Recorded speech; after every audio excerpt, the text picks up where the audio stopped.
Children, good morning to you all. In previous video, we discussed about the balancing of the redox reaction by oxidation number and then ion electron method, right? See, now I'm going to give overall recapitulation of our unit 1. Okay. See, here we have started what is meant by a matter and their classification. Then we discussed about what is meant by an atomic mass, and that atomic mass will be denoted by AMU, okay, or simply U. Then we discussed about molecular mass and then mole concept. So this mole concept is given by Avogadro. Here the mole concept simply deals with the Avogadro's number, okay. So which is given by 6.022 into 10 to the power 23. Then we discussed about molar mass, which will be represented in terms of gram per mole. Then molar volume, and next comes gram equivalent concept, which is given by gram per equivalent. Based on that, some problems also we discussed. Then empirical formula. So the empirical formula is the simplest form of writing the ratio. Okay. See here, one example I have attached, C2H4O2. Here, this overall molecule will be converted to a simplest ratio. Here we have to choose the number which is divisible by all the atoms. So here we can choose 2. So 2 is divisible by all the atoms. So which means we get the answer will be CH2O. Okay. Then next we discussed about molecular formula that will be calculated by the ratio of the molar mass to the calculated empirical formula. Here we have to apply the molar mass of the given compound, then we calculated empirical formula. That molar mass also we have to apply. After that we can able to determine the molecular formula. Empirical formula is the simplest form, whereas in molecular form it's quite opposite. Here in stoichiometry and calculation also we study. So stoichiometry means a well-balanced chemical equation, right? Both the reactant and the product, their moles will get balanced. That is said to be a stoichiometric equation, stoichiometry balanced equation. Okay. Then we discussed about what is meant by a limiting reagent and then excess reagent. Some examples also we discussed. So next we studied about redox reaction. Under that, what is meant by a redox reaction? That is simultaneously the reduction and the oxidation process takes place. That is said to be a redox reaction. Then next comes oxidation number. Then types. What are the different types of redox reaction? And then the last comes will be the balancing. So two method, oxidation number method and then ion electron method. So by that the unit gets over. And again another important thing, here this is given in your book page number 6. This I already told you, but based on this problem will come. So that problem we are going to solve today. Okay. See here we all know what is meant by a gastric acid. So gastric acid is nothing but it is a digestive fluid which is formed in the stomach. And here that contains the hydrochloric acid of concentration 0.082 molar. Suppose if it exceeds beyond this, then it causes heartburn and acidity, right? So now to treat this heartburn and acidity, a medicine will be used. So the name of the medicine is the antacid. So that antacid medicine will treat this heartburn and acidity, and mostly this antacid medicine will contain magnesium hydroxide or aluminum hydroxide. Here that will neutralizes the excess acid. The acid that are present, that is when it exceeds the limit, so by the time we feel heartburn and acidity. So to treat that the antacid medicine should be taken. That antacid medicine contains this magnesium hydroxide and aluminium hydroxide. Okay. See here, we'll write the chemical equation.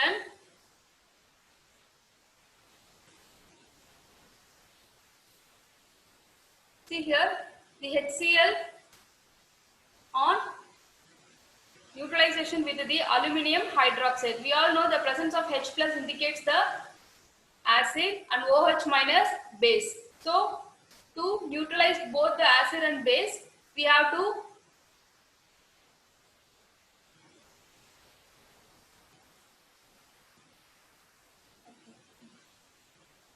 so now the reaction will be given as HCl on treatment with aluminium hydroxide. It leads to form AlCl3 and with water molecule formation. So now the same for magnesium hydroxide. Here you see magnesium chloride and then water molecule formation. Okay. See, here I have calculated the molecular mass of aluminium hydroxide and magnesium hydroxide. This you know well how to calculate. Here for reference I have attached here, right? The molecular mass of aluminium hydroxide will be 78, whereas for magnesium hydroxide it is 58, right? So now based on this we'll do some problems. Okay, so this is very, very important. So let me show. See here, let us calculate the amount of acid neutralized by an antacid that contains 250 mg of aluminium hydroxide and 250 mg of magnesium hydroxide. So this is the question we are assuming. Okay, here the medicine contains 250 mg, that is milligram, 250 milligram of aluminium hydroxide and then 250 milligram of magnesium hydroxide. Here we have to calculate how much of the amount of acid will get neutralized. To neutralize that, how much we need, that only we have to calculate. Okay. See, now we'll see the solution. See here, the amount of acid neutralized by 250 mg of aluminium hydroxide, that will be given by 250 mg, that is given in the question, that is divided by the molecular mass of the aluminium hydroxide. So the first we are calculating for aluminium hydroxide. So the aluminium hydroxide will have the molecular mass of 78. We all know that will be given by the unit gram per mole. And here this 250 is in milligram.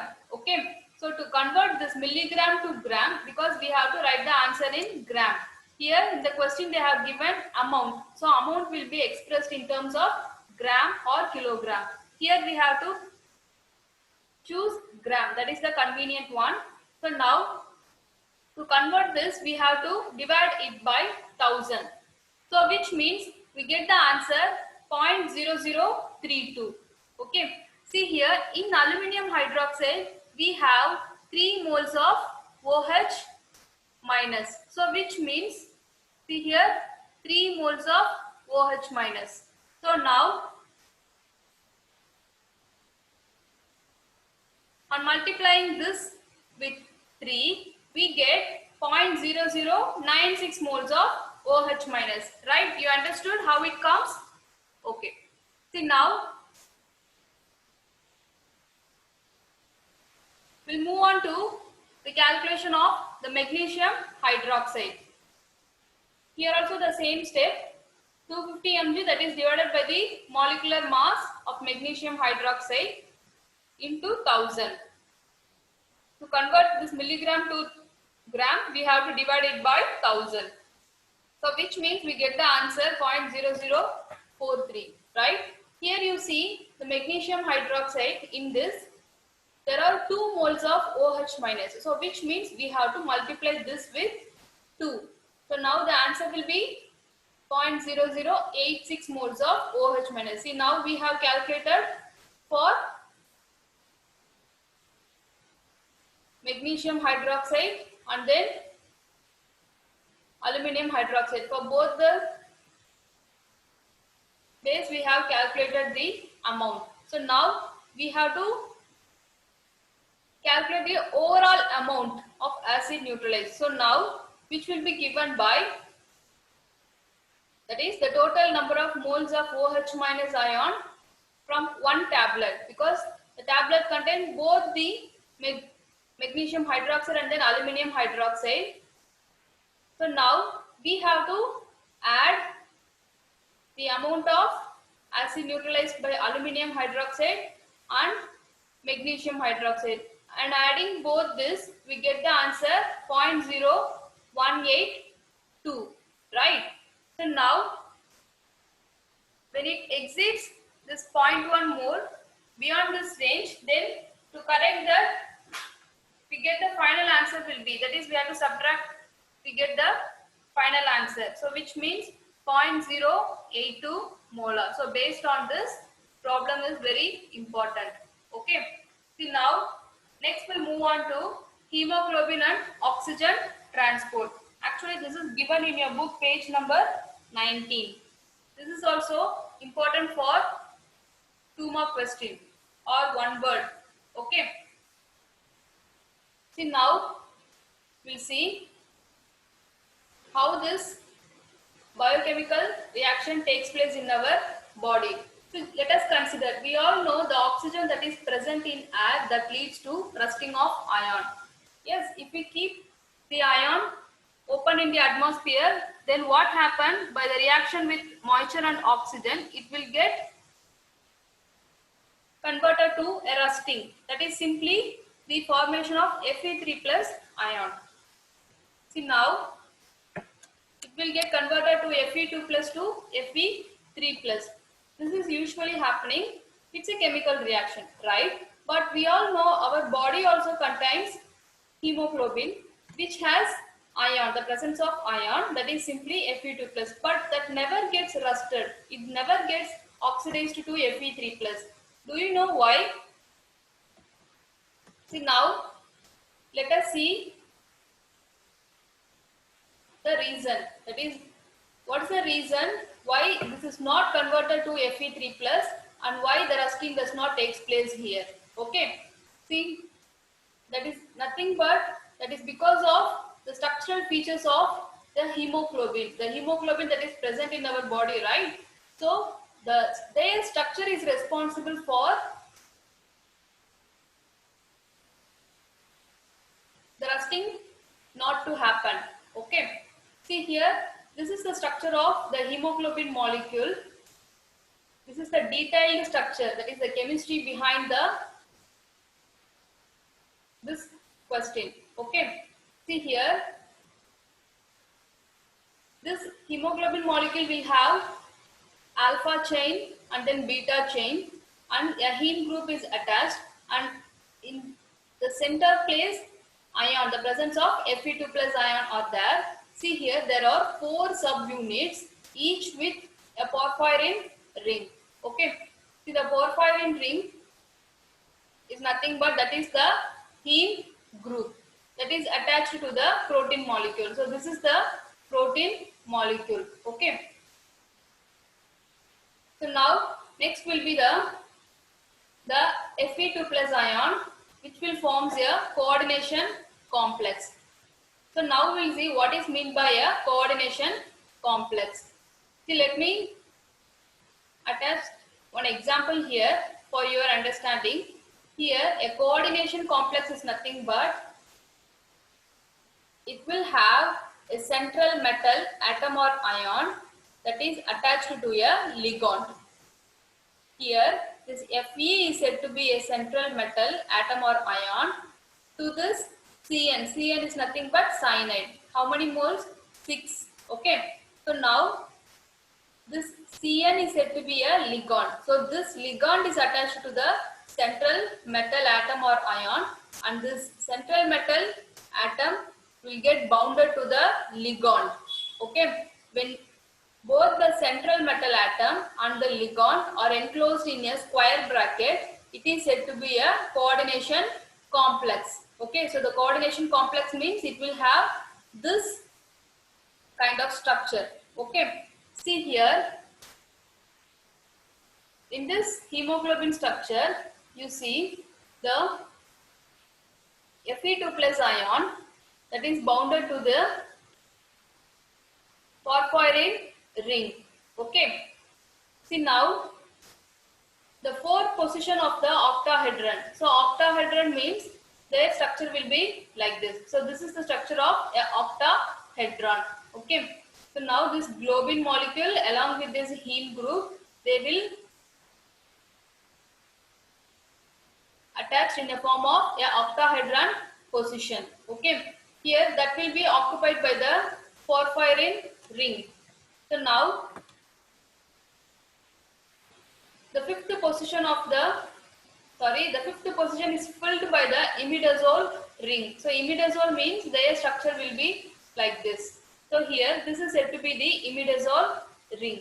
Okay. So the fifth position is occupied by this imidazole of a histidine residue. So histidine is nothing but it is the alpha amino acid with the functional group, that is imidazole functional group. So this is the alpha amino acid. See here, the presence of COOH group indicates the acid. Carboxylic acid given by COOH group.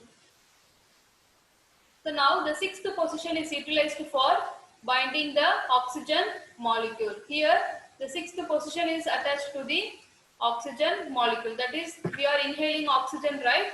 So that is occupied by the sixth position. Okay.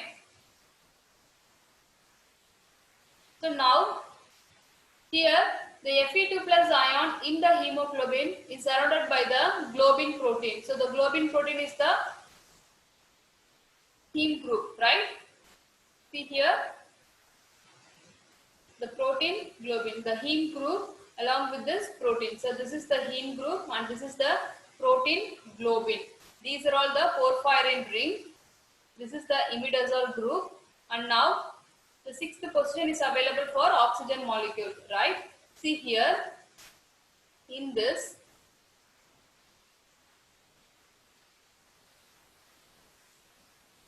the globin protein chain will provide a hydrophobic environment. So hydrophobic means it is a fear of water. Okay, that is, the surface will repel the water molecule. That is said to be a hydrophobic environment, so that the oxidation of Fe2 plus is difficult. Because of this reason only, the Fe2 plus does not get oxidized to Fe3 plus. Okay. So here this hydrophobic environment will act as a repellent. Okay. See now, only among this 3% of hemoglobin is oxidized to methemoglobin. Methemoglobin. See here, this methemoglobin is takes place by the reductase enzyme. Reductase is nothing but it is an enzyme, and here based on that a chemical reduction takes place. So reduction is the gain of electron. So here, because of that, it will get reduces back to hemoglobin. Okay. So this enzyme is responsible for the oxidation from hemoglobin to methemoglobin. See now, sometimes cyanide poisoning also takes place. By the time here, if it binds reversibly, then we get the hemoglobin. That is, reversibly the oxygen will bind to hemoglobin. Suppose if it happens irreversibly, by the time what happens is that the cyanide will bind to the hemoglobin and that will block the oxygen binding. So which leads to the transport of oxygen from lungs to the tissue, that will get stopped. Okay. Suppose if it happen irreversibly, this is the case. So which leads to the quick death of the person. So this is not much possible, but sometimes if it happen means irreversibly it takes place means the quick death of the person is